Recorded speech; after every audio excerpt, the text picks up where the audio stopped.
Welcome back, everyone. As a personal trainer and exercise specialist, I don't believe in temporary and quick fixes. I am very passionate about equipping and empowering you so that you can achieve your goals through lifestyle changes. We are busy with the intermittent fasting series and we're talking about diabetes. And I know that I share a lot of information with you, and this information is not just head knowledge to me, it's my life's experience. And even though I haven't experienced diabetes, I've done extensive research with reputable sources. And I would like to read an extract out of the New England Medical Journal.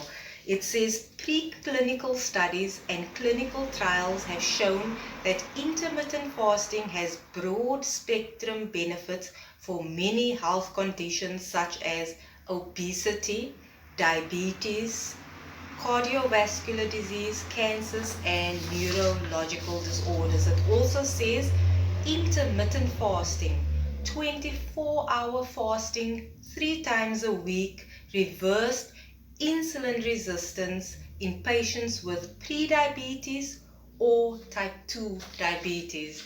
So this is the information that I'd like to share with you, and like I said in a previous video, for something to be featured in the New England Journal of Medicine, it needs to be watertight, waterproof. They dissect it, they criticize it. So this is facts that's been researched and proven.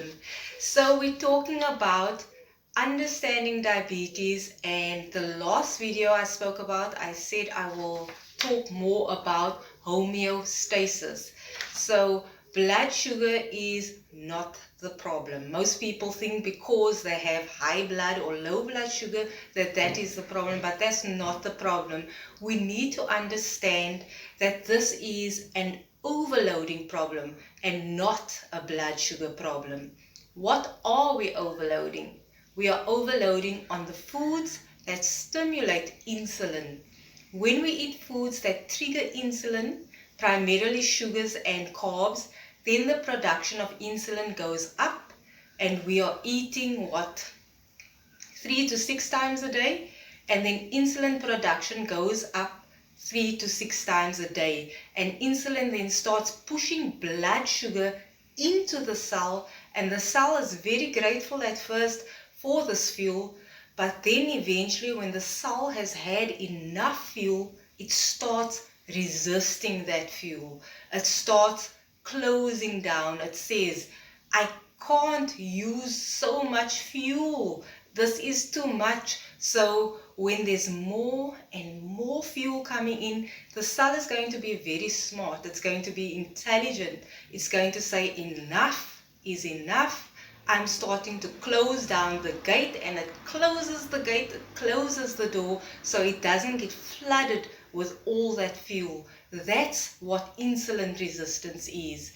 It's not the body being stupid or random or mistaken. The body is doing exactly what it's supposed to do when it's being overwhelmed. It's going to try to oppose the factor that is overwhelming it, and it's going to become insulin resistant until that flood of fuel and sugar starts to pull back.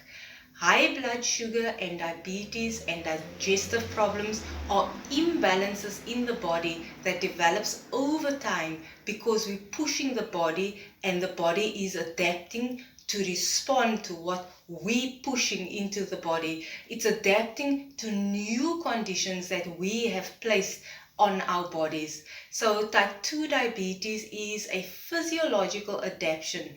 It's an intelligent response to an unbalanced environment, and the unbalanced environment is our modern food. I will call it food because today's food is not food anymore. Food that we have never ever seen before, like carbs, sugar, artificial modified food and processed food in amounts that the body has never ever experienced before. people are overeating and over-consuming. We need to eat natural and whole foods. We need to remove the barrier, the interference, the factor that has been upsetting the balance, and the body will naturally return to homeostasis. And this is where homeostasis comes in. Homeostasis is the principle of balance. It's the principle of healing. The body will always attempt to return to its natural state to balance our bodies. As soon as that pushing factor is gone, the body will return to homeostasis. The body isn't random. Everything the body does is on purpose. Everything that gets out of balance in the body, because something is causing it. It's not just going to be out of balance because there's a factor that is causing the imbalance. With diabetes, it appears that it's not doing the right things. It's not returning to homeostasis. And why? Because there is a factor. There's something creating an imbalance. Diabetes is a late stage result of insulin resistance, and that is the factor that is creating this imbalance. Insulin is creating the imbalance in the bodies in diabetics. If the insulin resistance develops because we force certain things on the body, then the moment we stop forcing it, then the body will start returning to homeostasis. It's that simple. So whatever we're pushing into the body that's causing the imbalance, that's causing the insulin resistance, if we stop that, then the body will return to homeostasis. The body will return to balance. The body will heal. It's just that simple. That is the good news, is that these adaptations are reversible. So that is the good news, that it can be reversed.